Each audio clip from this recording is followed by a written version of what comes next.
Hi guys, welcome back to Confident Girl Confessions. I'm Brittany, as you know, and this is my dear friend Christina. Thanks for coming. Thanks for having me. Yeah, absolutely. So Christina's actually 34 years old, and we met about 6 months ago. We were involved with our newlywed group at church, which is a really cool way to connect with other newlyweds and stuff. And she's already been married a year, so she has 6 months on me. It's pretty fun to help each other out and all of that stuff. It is. Yeah. We're able to bond a lot over Lots learning. of new stuff. Yeah, exactly. learning. New. I think that's a great word. So she's actually an associate portfolio manager at a wealth advisory group. And the way I was able to learn more about Christine and what she does is that she's actually involved with a lot of social media. Her presence is going to be called Girl with Greens. So there's, she's all over Facebook and Instagram. She actually does a lot of coaching and education, which obviously we're gonna get into more today. And one of her biggest go-to really big passions is health and wealth, which I think as individuals we struggle in one, two, or both. You know, it's one of those things where you either grew up learning wealth and you kind of slacked in the health. So it's cool that you're able to have knowledge on both. A lot of people don't have that. So she's all about helping others supercharge their health and becoming financially bulletproof, which I think is really cool. So I'm gonna brag on her a second. This girl, yeah, get ready. This girl is so physically fit that I can't even. She does yoga and she does running and she's always physically active. You will see her once you connect to her on her social media, always posting on her watch, on the little pictures. She just ran 6 miles at 5:30 in the morning. I'm like, I didn't even get out of bed yet. I haven't even had a sip of coffee. And I'm 16 weeks pregnant. Yes! How do you do it? I don't get it. She's pregnant, she's newly married, she has she's just running the world. It's amazing. It's so cool. I cannot wait to learn more from her. And obviously one of her more favorite activities is going to be hanging out with your newlywed husband, Aaron. Yes. And your little pit bull, Little Bit. Yes. Which is so cool because I feel like that's another thing a lot of people aren't educated about, which we're not going to get into. Right. But owning a pit bull. They're the most, I feel understood breed. They're super sweet, so loyal. I've got several friends that have pitties, and mine's a rescue as well. And that's awesome. They're so sweet and so full of love. They're Yeah. big cuddle bugs. So, yeah. And they're so, that's just so cool that you're just, really fighting the stigma and, It's the underdog. Yeah. I love fighting for the underdog. Yeah, absolutely. Absolutely. So what we're going to do is we're going to really just jump right into your story and try to learn more, actually, about how Christina was able to really develop into this really big fighter for your health and wealth. So take it away. Okay, so I guess I'll just kind of start at the beginning of really where my struggle came, to be honest. Growing up, so my background, I was born and raised in Austin, Texas, and was born and raised into a vegetarian household. So my parents became vegetarian about 2 or 3 years before I was born. So I kind of already grew up with an idea of eating healthier, eating better, and I grew up, going to Whole Foods, being in Austin, right? That's where the first Whole Foods was, and being born when I did, that's right when Whole Foods launched. So I literally grew up on Whole Foods. So I grew up eating healthier food, but at the same time, even though it didn't have a lot of the crap in it, it was still a lot of the cookies and the chips and still processed stuff. So I grew up kind of being overweight throughout elementary school and got teased a lot. And that sucked, especially being a female, especially being a girl. Yes. I mean, you don't want to be teased for that. No. You know? And it's funny because even though you were overweight, something that I experienced is even though I'm underweight, Right. I was even made fun of just as much or whatever, for the exact same thing. Yeah. If you weren't that normal, built, perfect girl with boobs and a butt, you got made fun of. Exactly. Exactly. And so that was really hard for me. That was a big struggle. And I wanted so badly to just be not just normal. I mean, I always try to go for more in life, right? So I was like, I want to be one of the hot girls. I want guys to be like, oh, wow, who's Christina? And so when I hit 7th grade, I really kind of started struggling with this. What can I do to make something change? When 8th grade hit, I kind of did the anorexic thing for a little bit, and then I was like, I can't do this. I need to eat. And I like food. So how long did that last? So this was probably a couple months. Okay. Maybe that this kind of struggle went on. And anorexic was when you're just choosing not to eat. Right, not to eat. Right. And I really wasn't seeing a lot of, I guess, change with that. So that completely makes sense. So you weren't getting that immediate gratification. So you're Right. like, okay, I need to eat. I'm not getting the results I want. Let's move on to something and else. I love food. So another thing, I probably like I'd say like maybe third grade is really when I developed a love for cooking. Both of my aunts are phenomenal cooks, and so I learned a lot from them and watched Food Network all the time, would cook all the time. So by third grade, I was making like homemade pasta from scratch, like every Monday night. My 6th grade science fair project was like, what flour makes the best pasta? Nice. So you're like a pro at like 6th grade. I had this love for food and good food, so it was really hard to like just not eat and watch everyone else. So then I decided to switch to being bulimic, which is where you eat food and then you Purge. throw it up, you purge, right? And you usually will eat a lot, and it'll be the stuff that you indulge in that's not healthy, and that's not healthy either. But so I struggled with that probably up to my junior year of college, and this started like 8th grade. So wow, that's a long time. this was a long time that I struggled with it.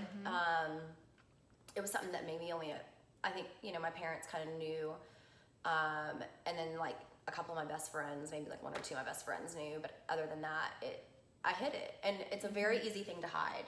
Oh yeah, because when you're doing these social interactions of like eating, everyone sees you eating. You're not doing anything abnormal, and when you're like, oh, I need to go to the bathroom, excuse me, they don't know. They're not gonna stand by the door and listen to you. Exactly. They have no idea. Yeah, it was that after dinner, after you eat, you excuse yourself, and a horrible habit, but it was sad because it was reinforced. So in 8th grade, when I started to lose weight, all the guys were like, ooh, who's Christina? And I was just like, wow, this is working. This is it's great. me. Yeah. Yeah, and so it was just this kind of self-fulfilling cycle that was not healthy. But you were getting what you wanted. You were able to get the body you wanted. You got the guys, attention. and you got the attention. And Right. it doesn't matter at the time how you felt, because outwardly you had the appearance, you had the guys, you had everything you were wanting to achieve. Exactly. I didn't have a concept of health, or what food did, or what I was really doing to my body at that time. I was just focused on the end result, no matter what that looked like. That's what I was about to ask. Did you know you were doing something wrong? I did. I mean, I knew it wasn't healthy. You kind of have that guilt, but it's a habit you build in yourself. Your body gets to a point to where you get through eating, and you literally are like, okay, I gotta go do this. Like, you just create this habit, just like with other things in your life, it becomes very unhealthy. Right. But I would say probably around my senior year of college, that's when I really just started working out a ton. I was like, oh, I'm just gonna start working out a ton, and kind of overworking out. I learned a lot through that as far as working out and weights, so I did learn some good things through that. But after I graduated and got one of my first jobs, the boss that I had at the time, the owner of the company, and his wife were really into eating organic. They talked about eating raw. They ate meat, but they also talked about like raw food, and I was like, what is this? I mean, I'd heard of organic, obviously growing up, being vegetarian. And being at Whole Foods. Being at Whole like, Foods. like everywhere.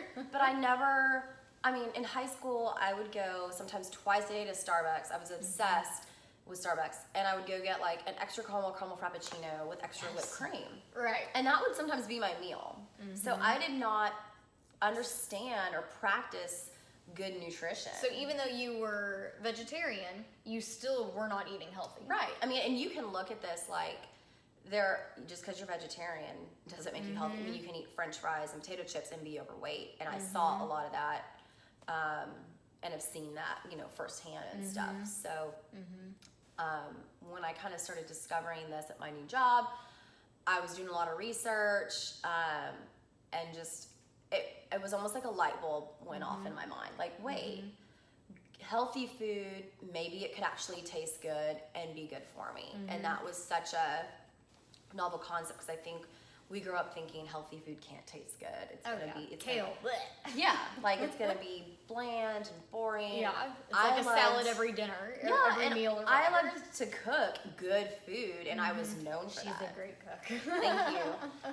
And I was kind of known for that. So Uh-huh. it was like, I didn't want to lose that identity of still being able to like make great food for people where they felt like they could enjoy and indulge and stuff. So that was really where the light bulb switch went off for me. So it wasn't even you realizing you had to change. It wasn't anything like that. It was you being in this job position where you have those managers giving you the knowledge and education that there's other options. Yeah, just a little bit of like one or two conversations really just sparked this, what is this? Maybe there's more to being able to eat healthy, and food actually being my advocate instead of being my enemy.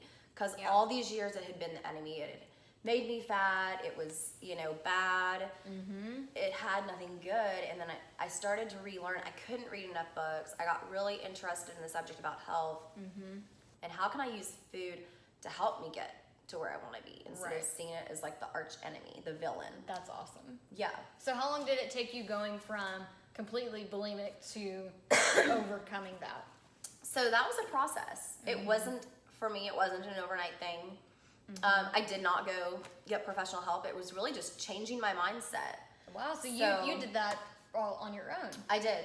And it was, the other big pillar of, what I love about what I teach in Girl with Greens is also mindset. And I know you're really big onto mindset. Absolutely. Personal development. So very powerful. The way we grow up, all these habits that we've been taught, right? That's our programming.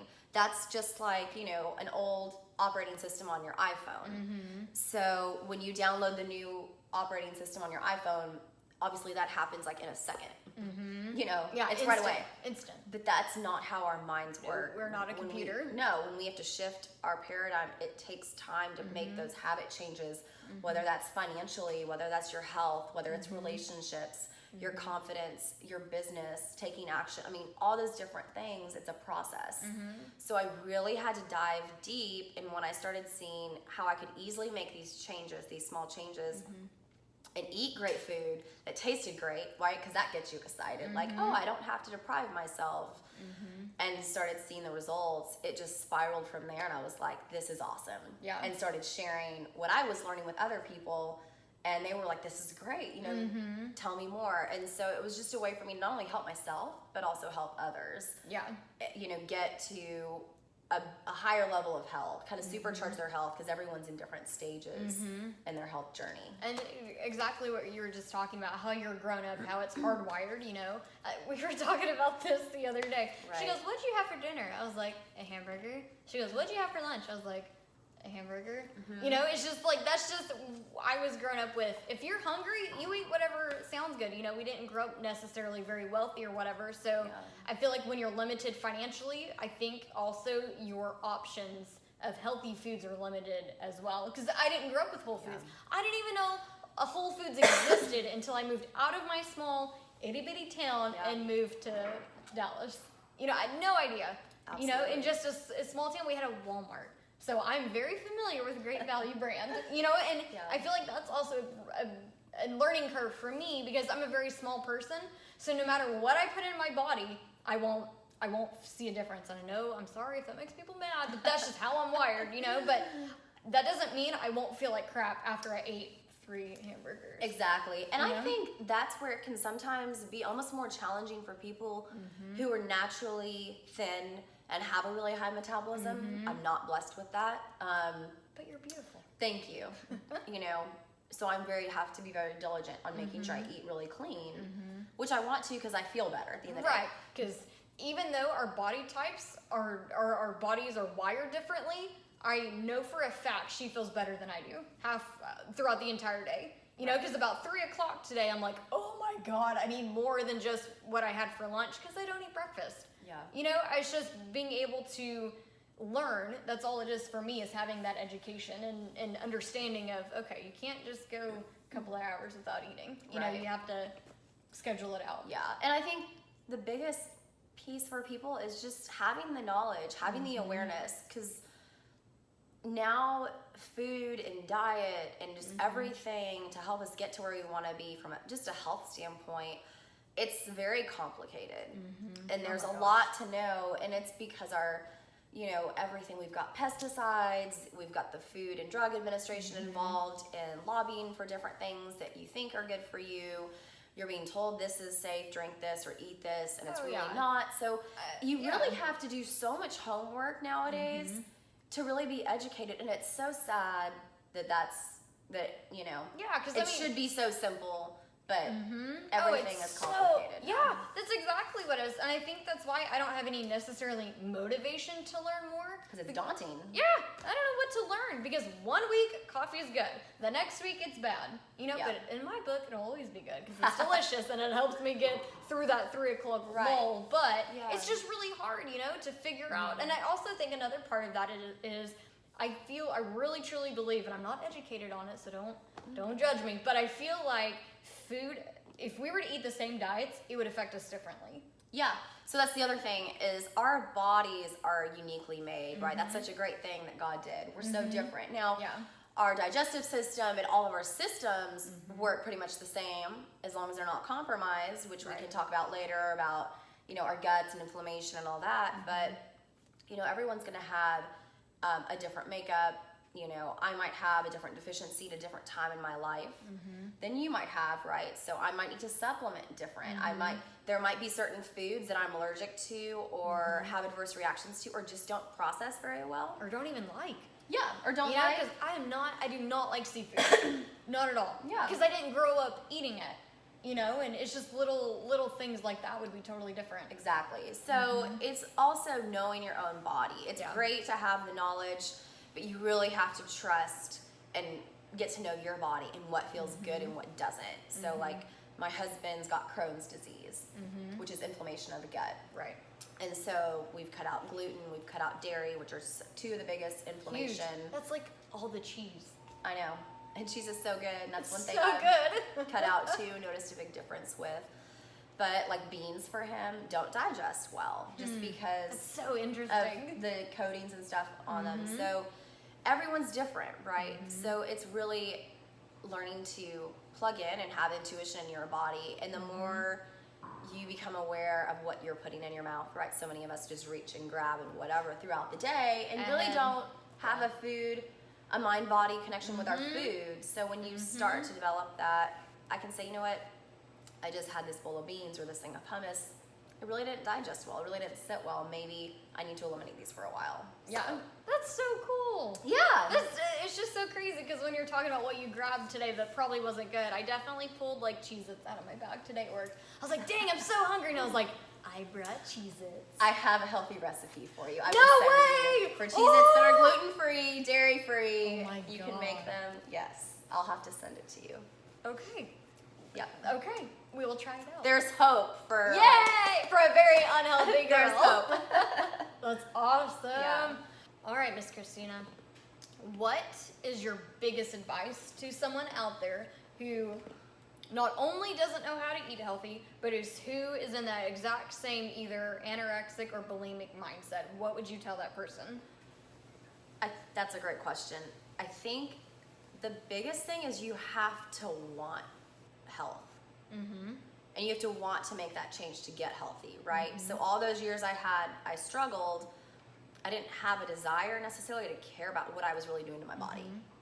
Right. So it all goes back to why. I'm a huge fan of Simon Sinek. He wrote a book called Start With Why, and it's more business based, but this goes for anything that you're trying to accomplish in life, whether it's better finances, better health, better relationships, stronger faith, whatever. You've got to have a compelling reason to make you want to make a change, right? To get you out of your comfort zone, all these habits that you're comfort in. What is going to make you change and step out of that comfort zone and make those shifts and learn and stretch and grow? So I would say that's the biggest thing is because you can't make someone, just like a smoker, you cannot make someone stop smoking unless they really want it. And a lot of people, or debt, you can't help people get out of debt unless they really want it. Everyone says they want to, but are you willing to take the steps and do what it takes? Because it takes work. Anything that's worth it takes work, especially making a change with diet. So that's the first thing, is really defining why you want to make this change. Do you want a healthier lifestyle, and what are you willing to do to make it happen? See, I like that. It's literally coming down to, do you want to be better or not? Do you want to stay the same and be, I'm sure you experience some level of depression and self-defeating thoughts and all of that stuff. Do you want to stay in that hole, or do you want to be able to get out of it and help others out of that hole? Exactly. You know? And when you have something that you want so bad, when there's something you want as bad as you want to breathe, then nothing will stop you. Nothing will get in your way. Very So when you want it that bad, just with anything in life, you'll make it happen. You'll make it happen. You'll find a way. You'll go out. Nowadays, it's so easy to Google on the internet, healthy diet, or find different people. And I'll talk throughout the week too about other authors and stuff and books that I've found, resources that really helped me in my journey and helped give me a lot of the education and knowledge that I have. Awesome. So then, what is your favorite food to eat? Oh my gosh. Because So- we have probably different favorite foods. That's okay. You would cringe at what I love. So that's what I love about this journey, is if you'd asked me this in high school, I would have said like an extra caramel frappuccino is my favorite. Now, just through making all these changes in my body, just really changing, if I had a sip of that right now, I would feel like Oh my God. crap. I'd go into like a diabetic shock. I'm sure you would get like even a headache from all that Yeah, sugar. I'd feel ill. But that took a long time. That took a long process. My favorite food, I would say it really does depend on my mood, right? And it depends on the weather. If it's cold outside, if it's warm outside. I love kale. That's probably one of my favorite foods. We were talking about this the other day. Yes, we I were. need to experience more with kale, but the experiences I've had suck. I need to make you. Yeah, see, guys, this is Maybe all, we'll do this that is all as a cooking demo. It's part of the Yes. cooking demo. Cook I for will me. show you how to make a great kale salad that you'll enjoy.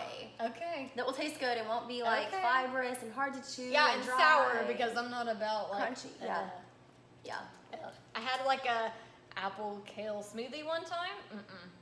Yeah. Kale is hard to do in smoothies, I feel like. Yeah. It's you taste it.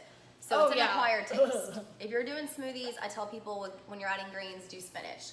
Oh, Because yeah. spinach Should've you done like never taste. And that's such a great way to love start to alter your diet. Get more greens in your diet. So I love greens, hence Girl with Greens. Girl with greens. That's why I wear green today. Yes. Supporting my girl. I love it. Thank you. Welcome. But yeah, kale. I guess my favorite fruit, mangoes. Yes.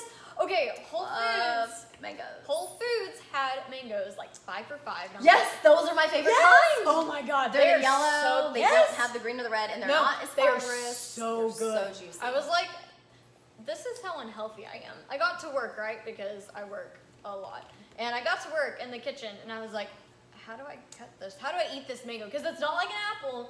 I No. don't think it is. No. I didn't just like bite into There's it. an art to cutting. There's a Okay, couple different so ways you can do it. I literally was peeling it like a potato because I was like, I don't know how to eat this, and I need to get to work. And I mean, it worked, but I feel like you have a better way of doing it. So actually, I do it that way. Really? I don't peel. Yes. I cut around, right? I cut Yeah. off the base, so we have a flat Oh, surface yeah. to set it on, Didn't and I do that. kind of peel off the sides, Oh, and then yeah. I slice on each side of the seed in the center. That would have been a lot easier because Yeah. The other way you can Yeah. do it is you can kind of slice on each side of the seed before you take off the skin. Excuse me, I got dry throat all of a sudden. You're good. And then you can kind of hold one side in the palm of your hand with the skin down, so it's almost like yeah. cupped, and then you just kind of make little slices in it. Yeah. And then kind of flip it inside out, Yes. and then I've yeah. seen those on Instagram. cute. You've They're seen it, yeah. beautiful. Ah, they're so and I was pretty. like, how do I create this? Yeah. Yeah, mine was like slivers of mango because I couldn't figure it out. But I still But yeah, tried. mangoes are good. Love mangoes. Yeah, but I would say those are probably. I mean, So I have a kale ton and- of other. I have kale a and ton of mango? other. Yeah, I've got What a lot is- of. I love avocados. I'm a huge fan of pumpkin Yes. fats. I feel like you're touching a lot of hearts out there. Yeah. Avocados are like everything. They're so good. my breakfast I started, and we'll see if you approve. Okay. You know what we should do? I should like write down what I eat for every meal. Oh, you should. You would die. It's But then we can talk about how you can make it healthier Yeah, let's do that. and make it taste good though. And then As you'll long feel as so it much tastes better. good, yeah. Let's do it. Yeah. I'm down to like experimenting that because even though I'm small and I don't look like I'm bigger, I feel like crap 99% of the time. Yeah. only because I just don't know what else to do, and I work too hard, and I don't have time for the research. Well, I'm excited because throughout this week, I'm going to not only help arm you with some great information to help you make better choices and some great ideas, but I'm going to also help arm you guys. And then at the end of the week, I think we're also going to do a Q&A and a little food prep session so I can kind of show you some tips and tricks. We have tons of content coming your way. Yeah. Whether you want it or not. So stay tuned. Yes. I'm going to just arm you with a bunch of information to give you knowledge and power and confidence to kind of make the changes that you want to make. And obviously, I'm not the health guru in this friendship relationship, so I'm going to be putting all of her content down below, so you'll have all of that information, and you're very open to questions and comments and connecting with others, because she's all about educating and just being there for others. So if you guys have any more questions about how to overcome certain obstacles, what to implement in your diet, she is your girl. We'll see you soon. Bye guys.